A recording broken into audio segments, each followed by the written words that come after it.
Shalom everyone, and today we're going to discuss Parashat Bechukotai, the last parasha of the book of Vayikra, Leviticus.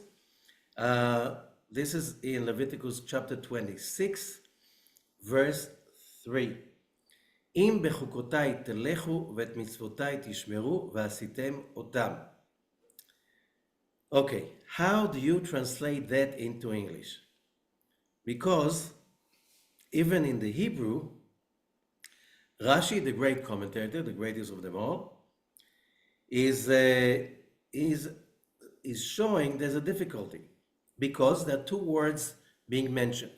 Chukotai, my laws, this simple Hebrew, although chukai is laws, chukot is like in modern Hebrew, chok is a law, chukah is constitution, which means this is a higher level. We know that what's the difference between a law and a constitution, chok and chukah. It's easier to change a law than to change the constitution.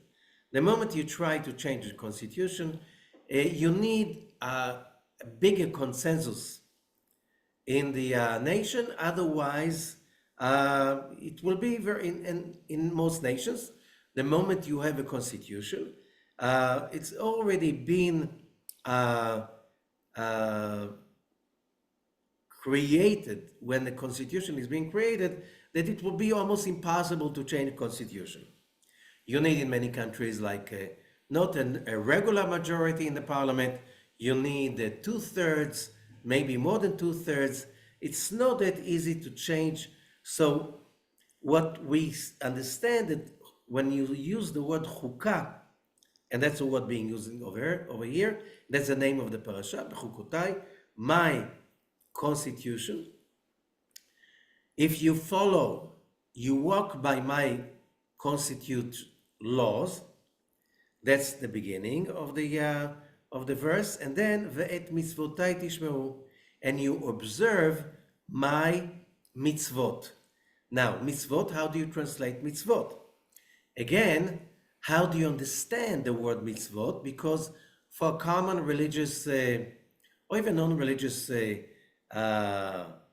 person that speaks Hebrew, mitzvot means the laws of the Torah. So Rashi is saying, again, Rashi was a great commentator. He lived in France of the 11th century, and he wrote a commentary to the whole 24 books of the Hebrew Bible, and a commentary to the whole Talmud. So one of the greatest people in history, Jewish history, and he's the most learned one because there's no Jewish school around the world, that's really a Jewish school, that does not teach the kids the commentary of Rashi. So, and that's for the last 1,000 years almost. Okay, to stay the most popular commentator on anything for over 1,000 years, this is unheard of. So Rashi is saying, we thought that chukot means the mitzvot. It's basically synonyms of the same thing. So why using two different words? Im bechukotai telechu, if you follow my laws and you observe my mitzvot and you do them. And why do you say you do them? You have to make them. Okay, so Rashi is giving us a hint. It does not give a real clear answer, but he's saying something. He's saying, first of all, it's not the same thing. And he's saying that the mitzvot must be observed, which means hevu amelim b'Torah. You should put your toil in the Torah, so you can observe and you should also establish. But that's not an answer. It's like, so what do you say? But the Zohar, of course, gives us a more clear answer. Just before we go into it, it starts with if. a condition. If you follow the chukot and you observe the mitzvot, whatever they mean, and we'll come to it later on, and you do them, then there are blessings. And the blessings are very are beautiful, and we're going to read their meanings also. Verse 4, ונתתי גשמכם בעיתם ונתנה הארץ יבולה. And I'll give your rain in its time. In Israel, it's crucially important because, like many countries, there's rain 12 months a year, almost one, but not in every country. In Israel, it's very important that the rain will start after Simchat Torah, which means after the Jewish holidays of the New Year, and that the rain stop around spring, which means around Passover. If the rain continues more than 2 months after Passover, this is not normal. It usually doesn't happen. Not usually, never happens. Once in few years you have once a rain in August or maybe in July. That happens, but the rainy season is over. And why is it important? Because the whole way that the crops and the agriculture works in Israel is that you need to have dry season, you need to have the rainy season, which means ונתתי גשמכם בעיתם, and I will give your rains in their time. This is crucial because most people in the ancient times were living off the land. Okay, and then there are more promises you should read. Beautiful promises, beautiful blessings. However, it says if, in condition. And what if you do not do that? So then the Torah is mentioning the outcome, consequences. And that's in Leviticus chapter 26, verse 14. ואם לא תשמעו לי ולא תעשו את כל המצוות האלה, if you don't listen to me, and you don't do those mitzvot, ואם BeHukotai תמאסו, if you just despise my laws, and then there's another word for laws, mishpatai. How do you translate that? It's like, it's whoever thinks he understands the Torah, you have a problem with this parasha, unless you come to the Zohar. If you don't do that, and you break the covenant, אף אני אעשה זאת לכם, I will do that to you too. והפקדתי עליכם בהלה, and I'll put upon you fright, את השחפת, את הקדחת, מחלות עיניים, and many, many diseases, and then you will plant for nothing. Why? Because your enemies will eat your crops. And it goes on by this. It's really very, very simple, cause and effect. But why making it complicated? Why using the word chukot, mishpatim, mitzvot? What is the difference? As Rashi is saying, these are not the same words, and for this we need to understand what these words mean in order to be able to understand that the Torah is not a religious document. This is much more deep than that. Religion means there's a God, and there's a people, and there's a covenant, which means God is waiting for you to follow his orders, and if you follow God's orders, then you'll have bliss, and you go to heaven.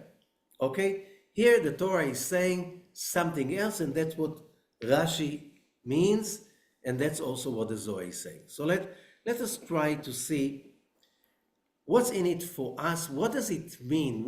How does it affect our perception of reality, and especially from the point of view of the Zohar, and especially that today is Lag BaOmer, which is the anniversary of Rabbi Shimon Bar Yochai, in which he completed his life project, which is bringing the internal aspect, the spiritual, metaphysical aspect of the Torah to the world.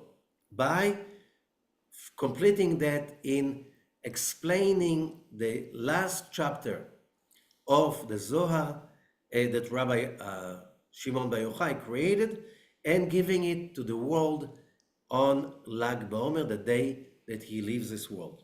So, which is today. So let's see what the Zohar is saying. And the Zohar says, I'm reading in the Zohar, Parashat Bechukotai, verse 16 in the Sulam commentary. In BeHukotai telechi, if you walk in my chukot, and we said we're not very clear about how do you translate it into English, because we're not very clear, as she says, what does it mean in Hebrew? How do you define chukah? How do you find chukot? What's the difference between chukot, mishpatim, and mitzvot? Because for a common Jew, it looks like synonyms of the same thing, as I said before. דע אתר אם בחוקותיי, דע אתר דגזירין דאורייתא תליין בהו אתר. כמה דאמר את חוקותיי תשמעו. חוק הוא דאיקרי הכי. I'm reading first the original words of Rabbi Shimon in the Zohar in Aramaic. וגזירין דאורייתא בית כללן. ואת משפטיי תשמעו, משפטיי, דאו אתר אחריי לה. דהי חוקה אחידת בי. ומתחברן דע בדע דילאי ותתאי, וכל פיקודי אורייתא וכל גזרי אורייתא, וכל קידושי אורייתא, בהני אחידן, בגין דהי תורה שבכתב, והי תורה שבעל פה. So the Zohar says, yes, there are three words that are being mentioned over here. Each one of them means something totally else.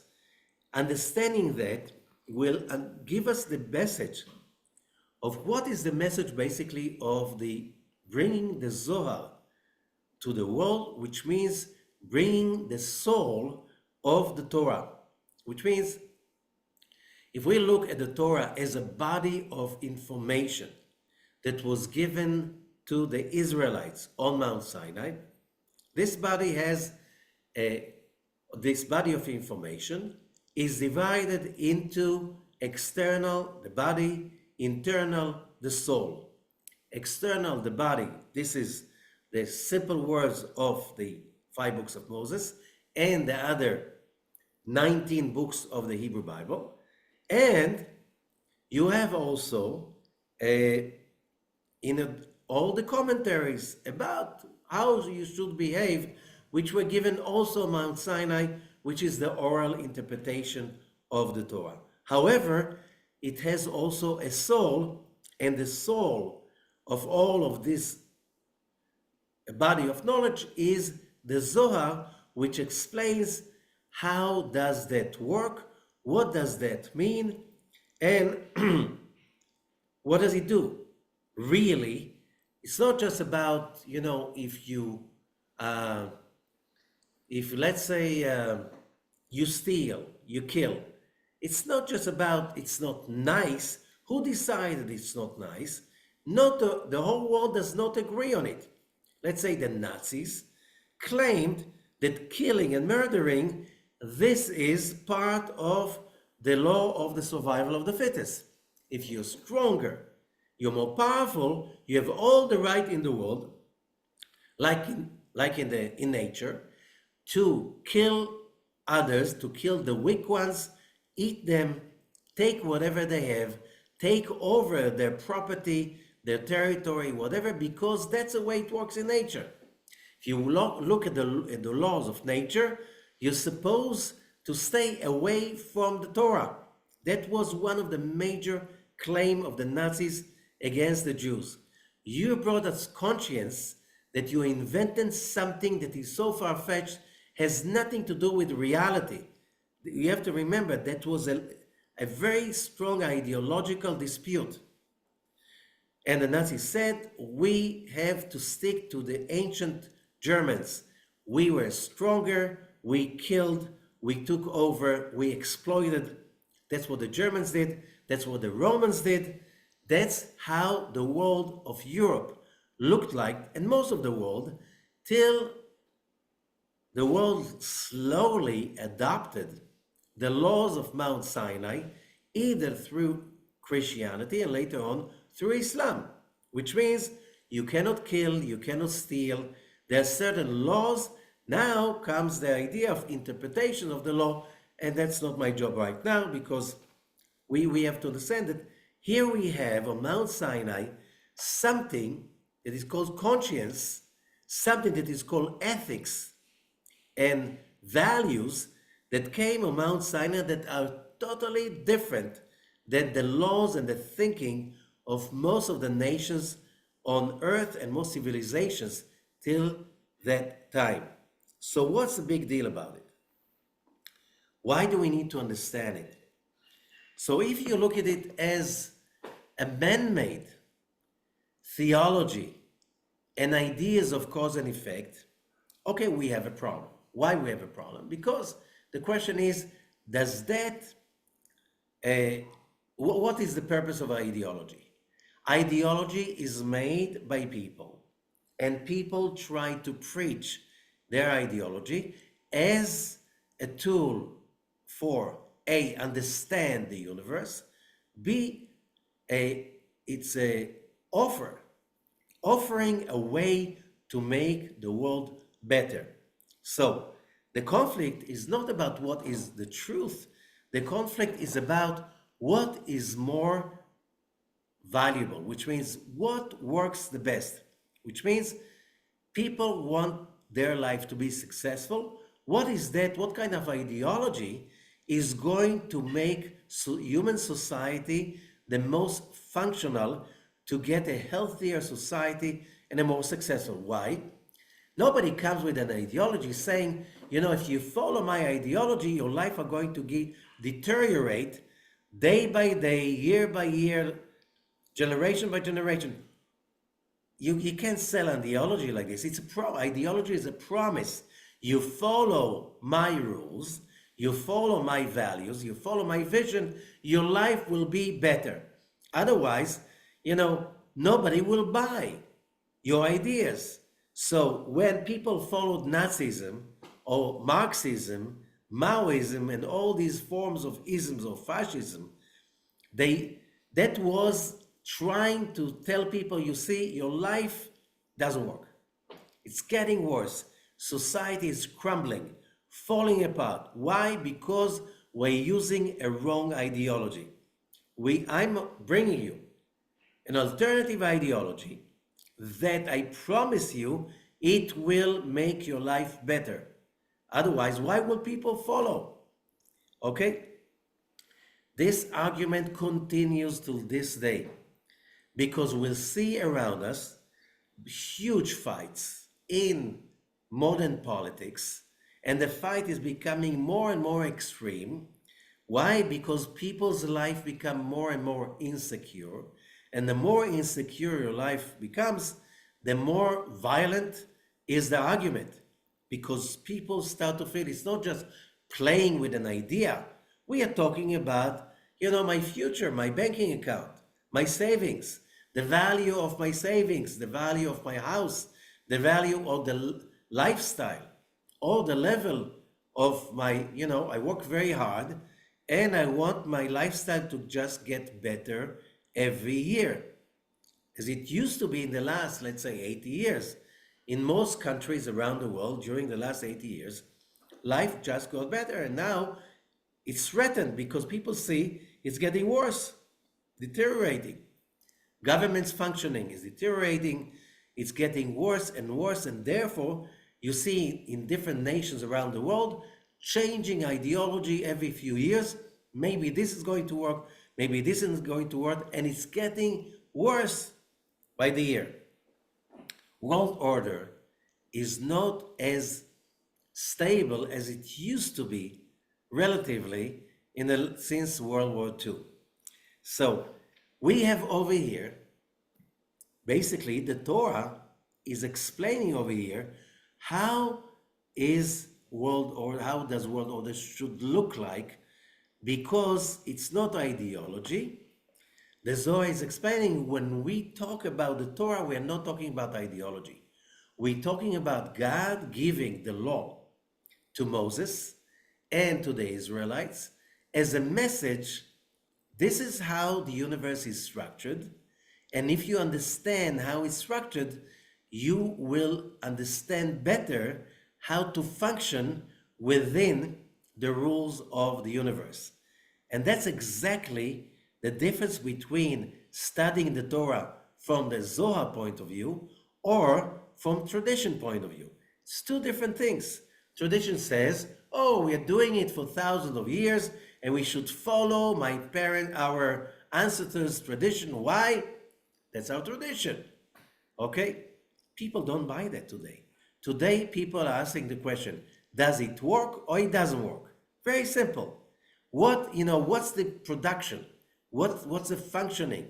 How would that make me a more successful person?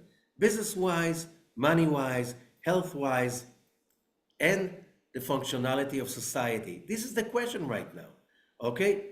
Now, the propaganda right now and the last century, but especially today, is terrible because we can see that the arguments are very shallow today. Although we have a lot of scientific research, when you go to newspapers and we go to the media and we go to politicians explaining their ideology, very few of them really quote scientific research in order to convince people. What they do, they play the fear card, which means how do you get people to follow you? Get them scared, get them hateful, just incitement.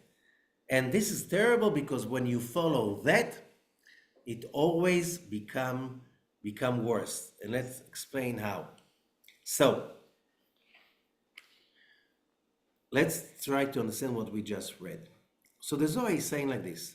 What does it mean, BeHukotai? What does it mean, the word chukah, or in modern Hebrew, constitution?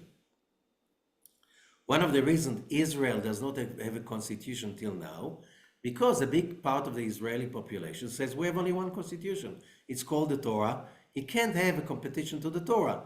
The laws are written in the Torah, and there's also a law in the Israeli parliament that when the laws of the Israeli legal system are not very clear, we should be inspired by the Hebrew law from the Torah.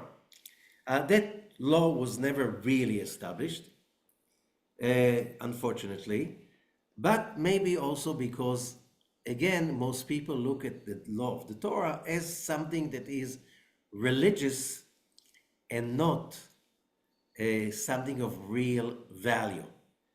And I'll explain. Okay, so first of all, what does it mean חוקות? חוקה.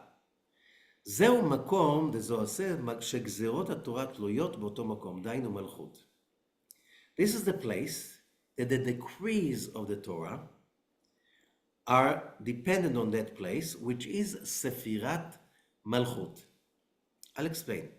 כפי שאמר, את חוקותיי תשמעו, you should observe my חוקות, my laws. חוק הוא שהמלכות נקראת כך. When we use the word חוק, this is ספירת מלכות. Okay? Why is that important? Let's see. So when we speak about the decrees of the Torah, they are included in ספירת מלכות. Now, ואת משפטיי תשמעו, and you should observe my משפטים. This is another, again, you have in modern Hebrew, חוקה is constitution, חוק is a law, משפטים, it's also legalities. Okay, so as I said, many people see it as synonyms. משפט זהו מקום אחר עליון. And the Zohar says no. The חוקות is מלכות, ספירת מלכות. What is ספירת מלכות? Manifestation. The physical functioning of this universe. This is malchut. If you see that, you see this world is made of matter. And matter has laws. Water boils at 100 degrees, usually in a sea level atmosphere. Water freezes at 0 degrees Celsius. These are the laws of Malchut. That's how it is written. In room temperature, water are um, liquid, and under 0 Celsius, they freeze and become solid. Above 100 degrees, water boil and become a gas. Okay? So these are the laws of Malchut. For instance, changing the law means when the Israelites cross the Red Sea, they walk over the frozen depths of the Red Sea. Okay? This is changing the laws. Okay, so that's what we're talking about chukot. Malchut, which means what you can see about the world, the way it behaves, uh, the, uh, the strength of metals, the weather, the laws that guide weather, everything that manifests in the physical reality, this is chukot, malchut, sfirat malchut. משפטים, that the Zohar says, no, משפט זהו מקום אחר עליון. משפט is the metaphysical laws, the laws beyond the physicality, the upper universe, the universe beyond our physical senses. שאותה החוקה שהיא המלכות נאחזת בו. Now the two worlds are not completely separated. They are holding on to each other and they feed off each other. And basically the message of Rabbi Shimon Bar Yochai with bringing the Zohar to the world is to show us that there is a system that connects the metaphysical universe and the ordinances, the laws of the metaphysical world, mishpatim, with the laws of the physical world, chukot. Okay? So they are joining each other, the upper worlds and the lower worlds, עליונים ותחתונים, דהיינו החוקות שבמלכות, במשפטים שבזה אנפין. דחוקות מלכות, משפטים זה אנפין. physicality, חוקות, spirituality, משפטים. וכל המצוות שבתורה, and now comes the word מצוות. What is מצוות? וכל הגזרות שבתורה וכל הקדושות שבתורה אחוזים אלו באלו. בזה אנפין ובמלכות, משום שזהו תורה שבכתב. Now the mitzvot, they are basically the connection between the upper worlds and the lower worlds, because one of the ways to explain the word mitzvah is coming from the word sevet, to team the upper world and the physical corporeal world. Okay? I'm hoping that I'm not losing you. Everything is structured in a highly organized system. If you do not understand the system, you think the world is chaotic. For instance, today, we understand much better than we did 1,000 years ago. So, therefore, 1,000 years ago, when hurricanes came, because of lack of communication and satellites and stuff like this, that was the hand of God, punishment from the hand of God. Today, you can see through a satellite and you can predict even for the temperature of the ocean water. You can predict the formation of a hurricane and the strength of the formation of the strength of the hurricane, and even the direction of the hurricane. So you can predict if the hurricane that is formed somehow a little bit off the coast of Africa, if that hurricane is going to hit the Caribbeans or Florida or Louisiana, or going to go up in the Atlantic and hit New York, you can somehow predict a few days ahead of time. Why? People understand there are laws that guide that stuff. It's not the hand of God. There is a system that is, all the system of temperature and wind and so on. Understanding world climate is not a random thing. It's not a magical thing. It's very organized. We do not understand all the forces that affect it and how they manifest, but we understand much, much more than we did 50 years ago, a century ago, and of course, thousands of years ago. So now, what basically what the Zohar was saying thousands of years ago, that these are laws. There are laws involved. Everything, nothing happens just because of a whim of a god or some gods sitting in a pantheon somewhere up there, and they play with the weather. Okay, there's no god of the weather. There are rules that basically control how the physical world behaves. Okay, things are not created something out of nothing. So what's in it for us? So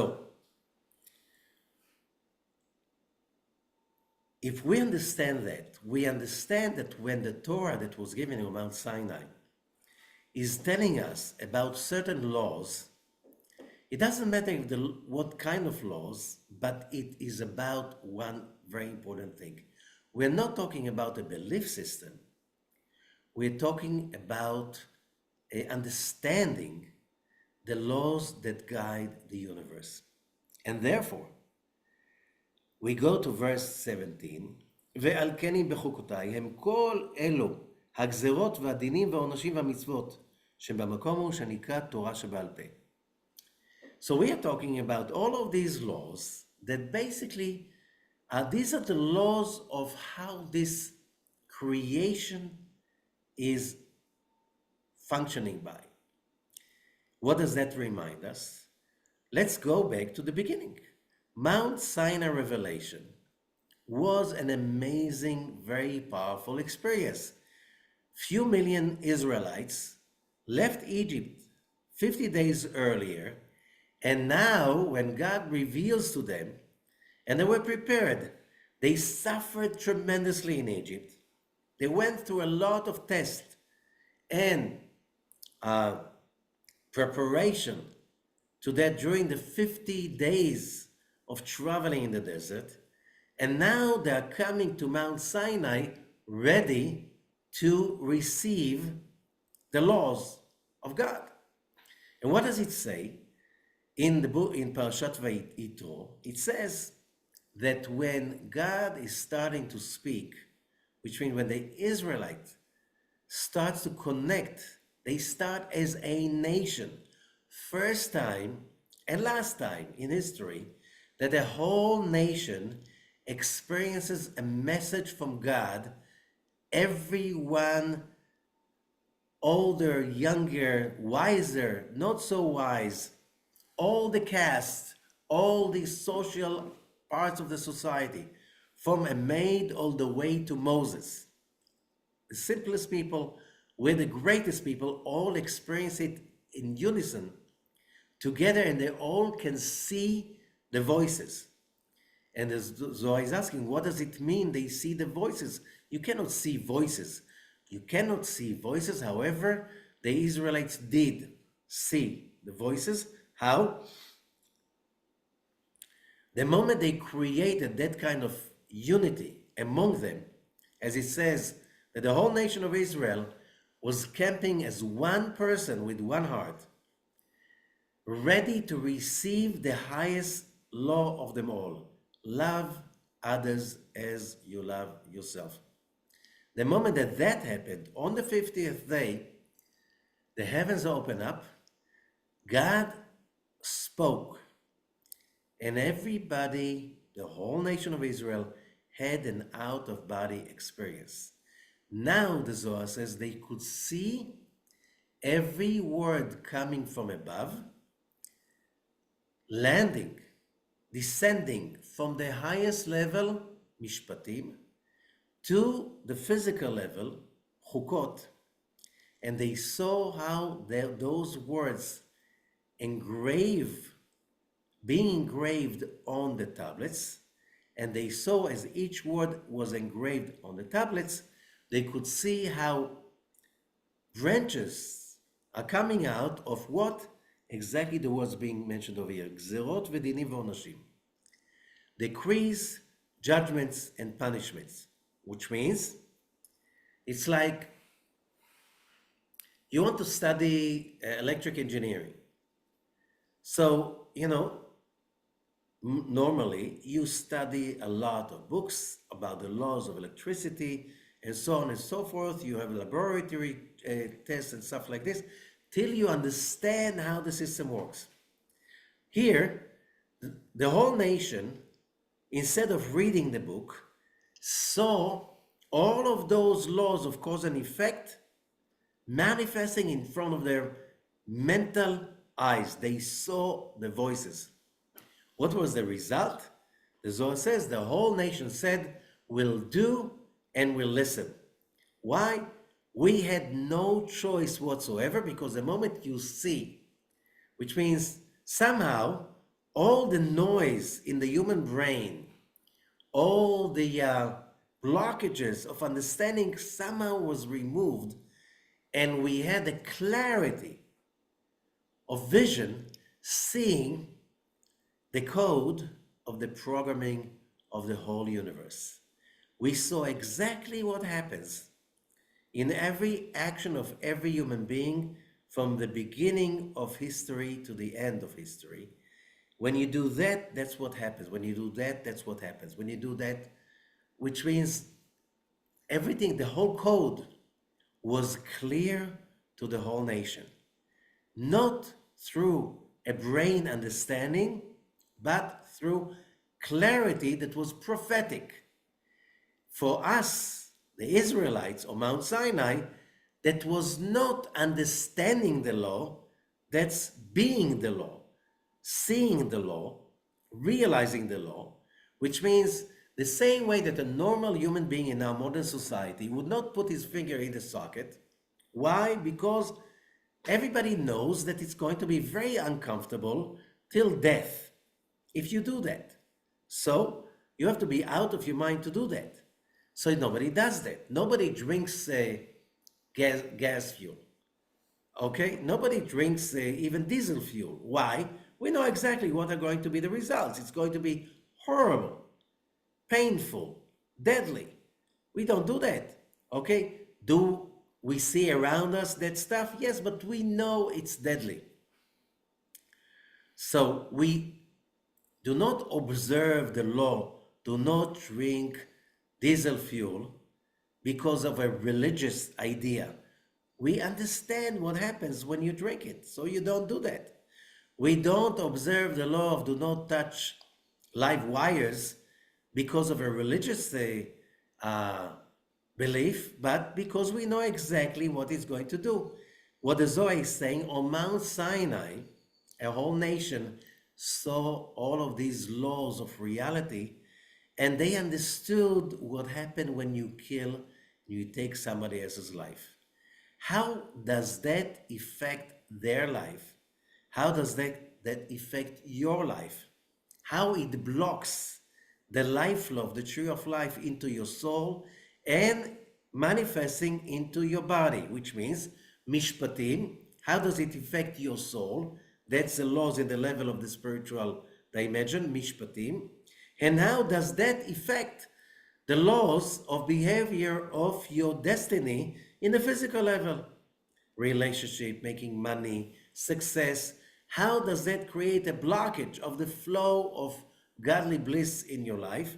And we know being smart and the fact that a lot of people, they know a lot about economy, they studied a lot, they know a lot of books by heart, doesn't mean they know how to make money. Because success in business is not just about thinking that you know the laws. How do we know? What's the best proof? I repeat about it, and I'm sorry if I'm boring somebody. The best proof is you see economy teachers in the greatest universities that they live on a paycheck, a monthly paycheck. If you know economy so well, why is it that you don't open your own business and become a billionaire? Okay? Now, if you don't do that, it means you don't believe what you teach. Okay? So why should I learn from you? That's very simple, as it is. What we are talking about, that what we think we know, it's not always working. There are some, so because you have to understand both system of laws, the mishpatim, the laws of the metaphysical, hidden universe, and the physical chukot, which is the laws of the physical world, which means you have so many arguments in the universities all over the world about what's the best system. Is it socialism? Is it capitalism? It is neoliberalism? Does it have to be pure Marxism? We still, why?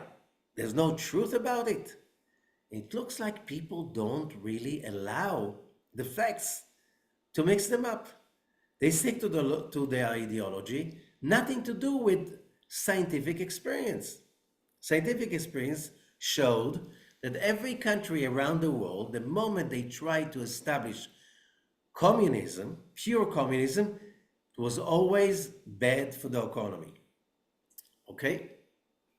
When you try also pure capitalism, creates a lot of pain. Okay, so what about something in between? Okay, oh, how do you do that? Who decides what's in between? How do you merge the systems? Okay, it looks that till today, with all the information humanity gathered, we still do not agree on facts. Okay, because people are so much biased into belief systems, it looks like the facts are not relevant. So now we go back to the Torah. The Torah is not talking about a belief system.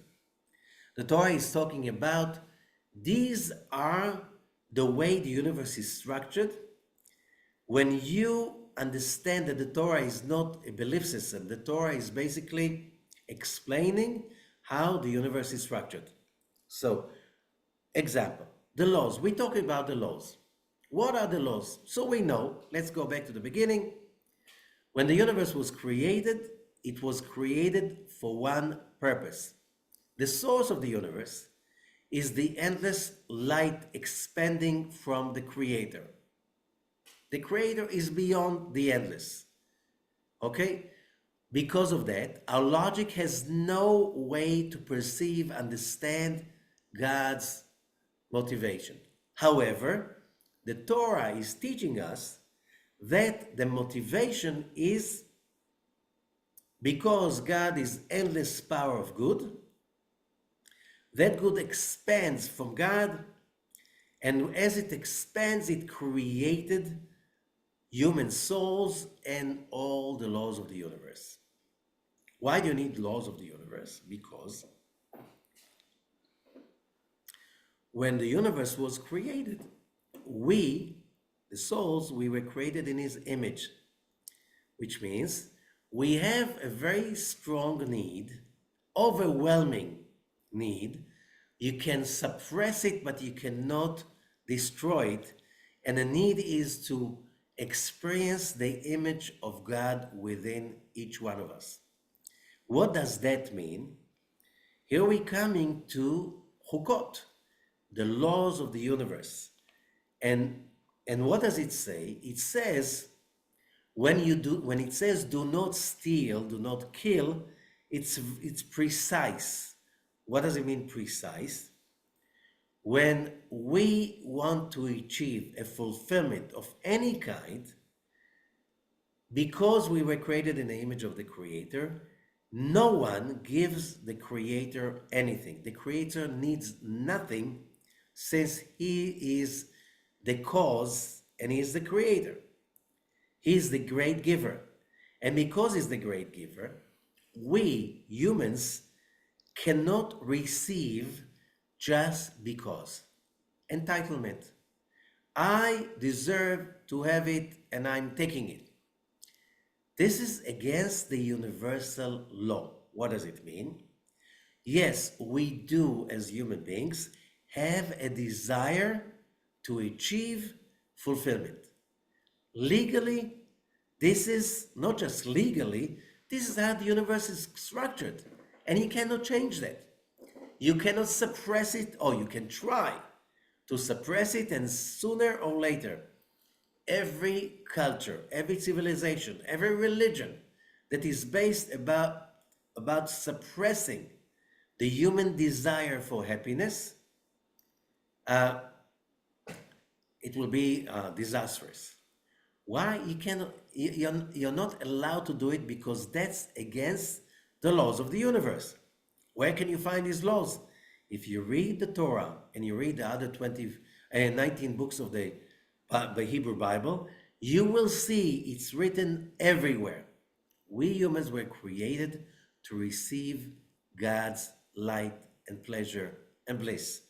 You cannot deny that, and we are supposed to receive that while still being in a body, living on earth, promising us that if you obey and follow, when you die, you'll receive everything. It's like it's a genius idea.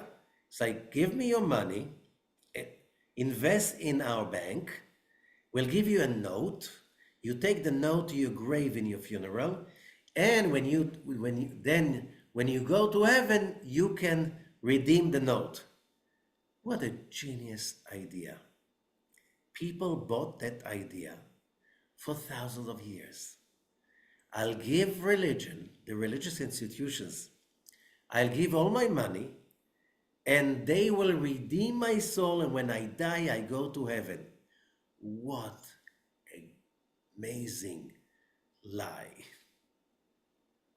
The Torah doesn't say so. The Torah says you have to be happy in this lifetime, not in the other one. In this lifetime.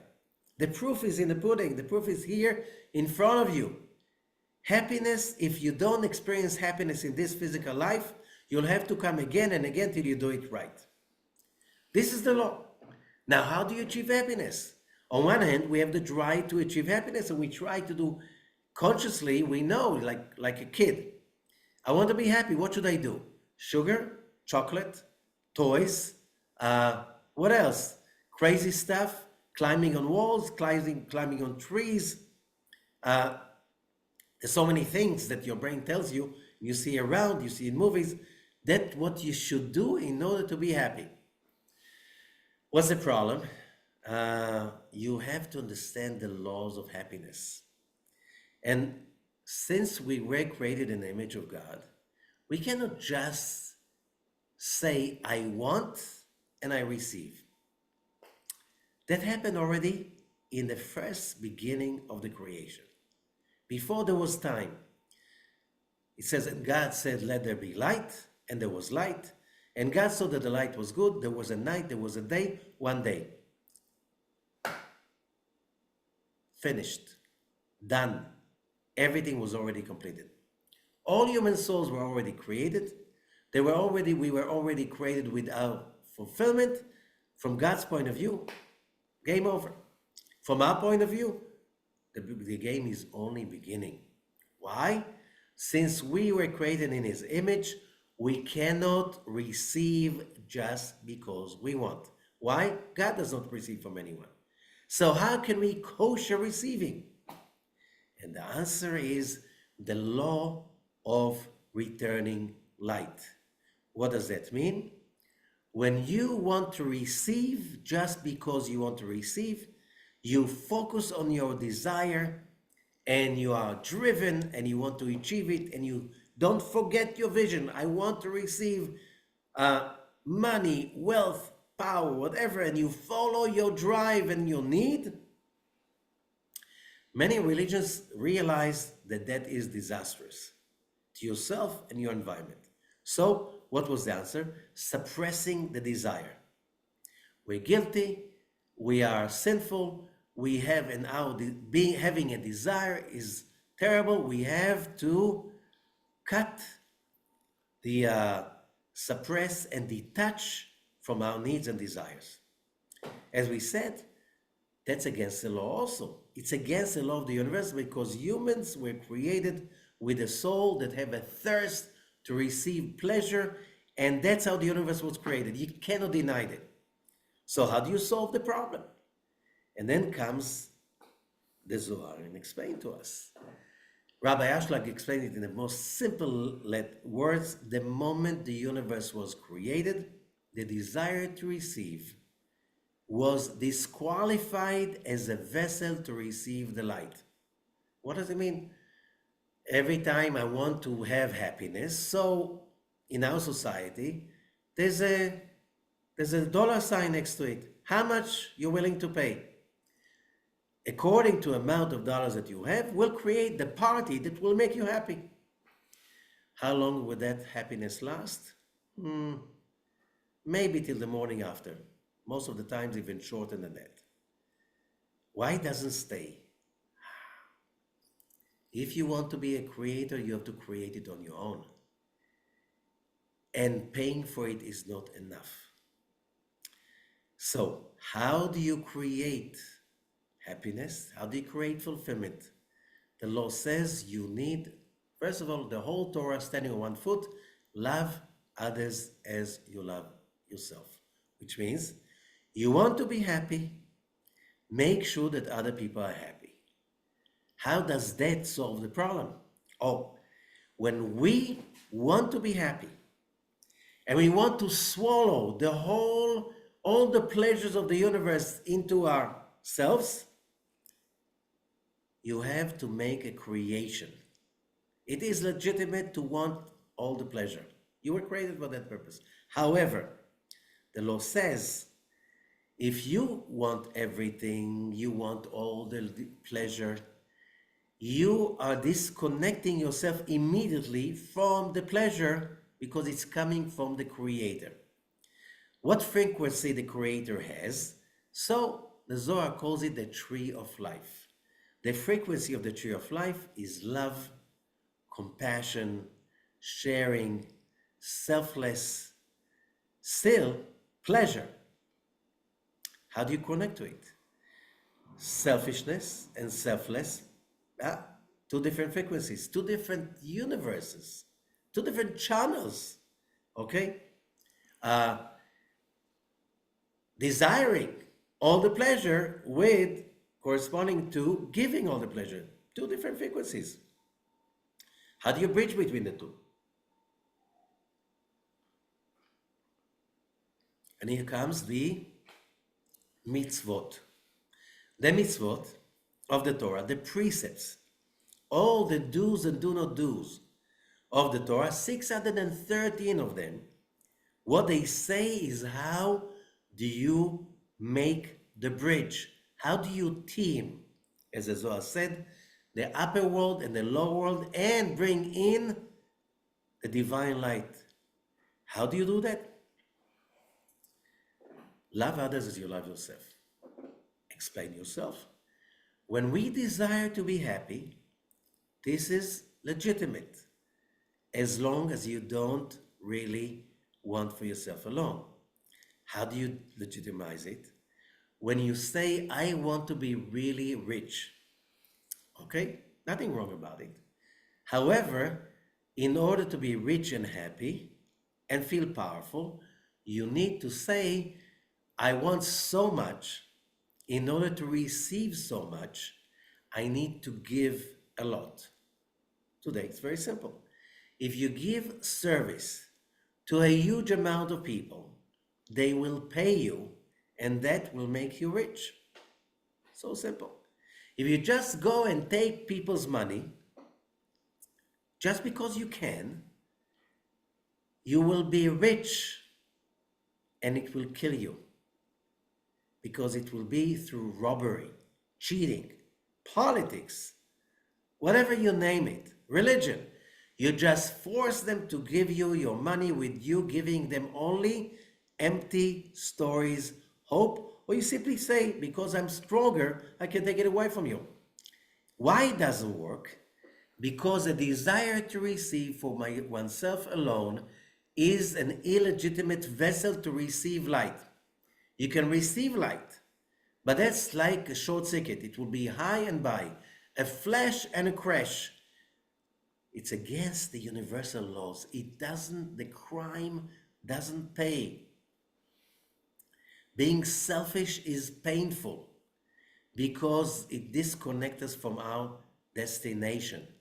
So you want to be happy, you want to be fulfilled, you want to be successful, you have to create a new vessel. How do you create a new vessel? As much as you want to have it for yourself, you have to match it with a desire to make others happy too. When you use your own selfish desire as a push, a drive, because you have a vision that says, the more good I'm going to do to others, the better my life will become. When you have such a vision, that basically that's an invention of the Torah, of Mount Sinai revelation. The vessel to achieve fulfillment that will be lasting, authentic, and true is being built by returning light. What does it mean? As much as you want for yourself, you want 10, you have to give 10. So the human logic will say, in many cases, if I give 10, I stay with nothing. I stay with nothing. The biblical logic says, when you give 10, you create a vessel that vessel can connect to the tree of life. That vessel can match, unite the upper worlds and the lower worlds. On one hand, you desire success and fulfillment. That is where you're starting from. That's a motivation. That's a drive. You need it. You must have it. However, if you just stay there, it will kill you because it will maybe draw in fulfillment, power, and a sense of success, but that will be very shortly lived. Remember at the beginning of the 2000s, there was this movement that was called The Secret. There was a book and a movie that said, think big and you'll be big. Think big about money and power and things, and you'll see it's going to be big. And then came 2008 and everything fell apart. Why? Because it was think big just about yourself. That's against the law. That's against the BeHukotai. The universe cannot function this way. How does the universe function? When you understand you want it big, don't give it up, but give big. Which means that's normal business. If you give service, a lot of service, to millions and millions of people, and they pay you, you make a lot of money if you balance it properly, right? The more value you give to others, the more you can get. So simple. So companies all over the world, many of them have a vision. What is our mission in this world? What kind of aspect of life, human life, we want to improve? And because we want to improve, we need also income. So we continue expanding the research and the investment in improving the world. What do you do in that thinking? You say, I want to be rich and powerful. Why? Because by me becoming rich and powerful, I can give more to more people. I can have more impact on improving humanity's condition. This is exactly what the Torah is talking about These are the laws. If you do not follow these laws, what will be the result? So let's continue. So the moment you understand that all those laws we are talking about, they are not religious laws. They're basically explaining to us, putting in front of us. That's the big idea of the publication of the Zohar. It's not a whimsical idea of a creator that has nothing else to do. That's how the universe was created. So this is how we can kosher our vessel. We were created to be happy. We were created with a desire to be happy. We were created with a drive to experience pleasure. This is a legitimate desire because God created us for that purpose and that purpose alone. However, we cannot receive God's pleasure for free. We need to create another vessel that will kosher the original vessel, which means you want to be happy, you need to have a drive for happiness. The bigger, the better. Because what's God's desire? To give us pleasure.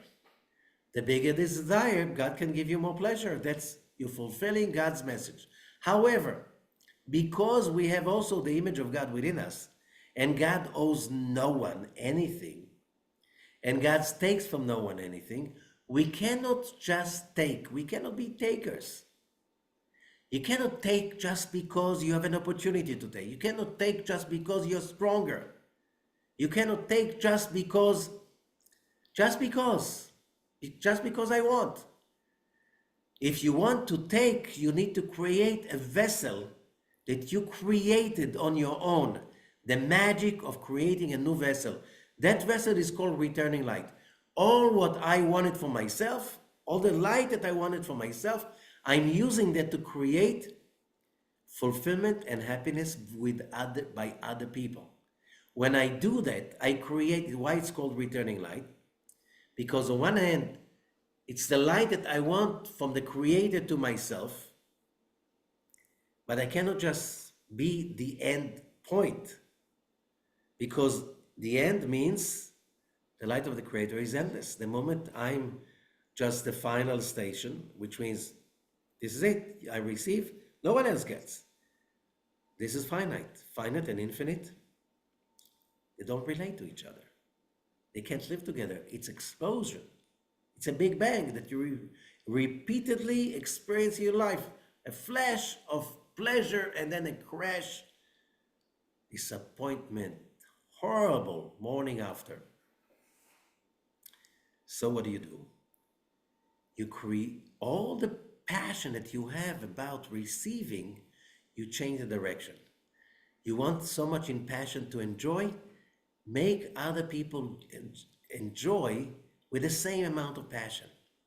Logically, physically, it looks like, but I want to be happy.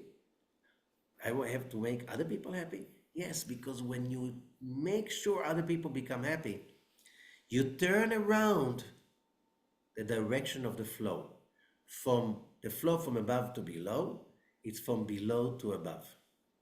The moment I give to others, genuinely, authentically, with all the passion that I had to receive for myself, I I became a creator of a new vessel that I'm the creator of that vessel. It looks like I gave, but really I created a vessel that now, because I created it, it can receive God's pleasure. And that's why research shows that people that are involved with unconditional love, sharing, caring, service for others, at work, volunteering, family, they are much happier. And their happiness is lasting, not just till the morning after, days and weeks and months. So altruism does pay. These are the laws of the universe. So when we're talking about the mitzvot, how do you create that power? All the mitzvot of the Torah are basically tools to team the spiritual dimension, the physical dimension, the laws of physics with the laws of spirituality. And that is exactly what BeHukotai is about. This is the Parashah that completes the book of Leviticus, that completes the book that is all about purification, clarity, and understanding our calling. Basically, this is the major secret. It's not a religious belief. It's not a spiritual understanding. This is basically understanding the code of the world. And when people start to understand it, humanity will look totally different. You're not doing anyone a favor when you care for them, when you love them, when you help them. You are the major benefactor because you create a vessel that when you give, you create an eternal vessel that stays forever. And that's basically the major message of this parasha. When you do that, we go to verse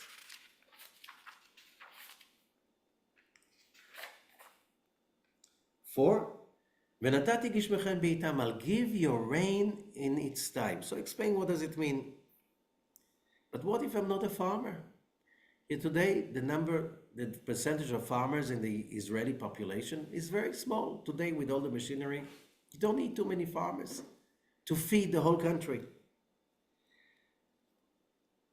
ונתתי גשמיכם בעיתם, the Zohar says, היינו שכל אחד ואחד ייתן הכוח שלו עליכם. מהם אותו התיקון שעשיתם של ייחוד שם הקדוש ברוך הוא. דהיינו ייחוד לחוק ומשפט. Every action of spiritual giving, caring, thoughtfulness, mindfulness, mitzvah, teaming the upper world and the lower world, when you give charity, when you respect the elderly, just follow all the laws. When you are honest in business, when you do not steal, when you return somebody's loss, when you help somebody if they cannot, if they're falling on the street or in business, and you just simply reach out and help them, you create an entity. And those entities help you. The word gishmechem means rain, but it means also materialization. The spiritual energy of the upper world materialize. And it's very interesting. The word geshem in Hebrew means material, gashmi. It means also rain. But there's another word in Hebrew for rain, matar, to materialize. Maybe materialize is, which means gashmi and materialistic, it's the same in Hebrew. It's the translation, but even in English, it's coming from matter is matar. It's also rain. What is rain? Something that was vapor became liquid. And liquid manifests in quenching the thirst of the earth and people and animals. So when you want to quench your thirst and fulfill your hunger for anything, you want it to materialize in sustenance, health, success, good fortune, your mitzvot that you do, they create spiritual entities of uniting the upper world and the physical world. And they materialize into harmony in your everyday life. And if you do not do that, and you just follow your egotism and all kinds of human, man-made ideology that basically feeds or serves egos and power, the lust for power, and power corrupts, and absolute power corrupts absolutely. And a lot of the ideologies, they were created to control people. The only ideology we're talking about is understanding the laws of the universe, how to tap into success, fulfillment, and lasting happiness. That is the secret of this parasha. And by this, we complete the book of Leviticus, and we can move on to the next level, controlling our destiny. Thank you so much. Love and success to all, and happy holiday of Lag BaOmer, revelation of the Zohar.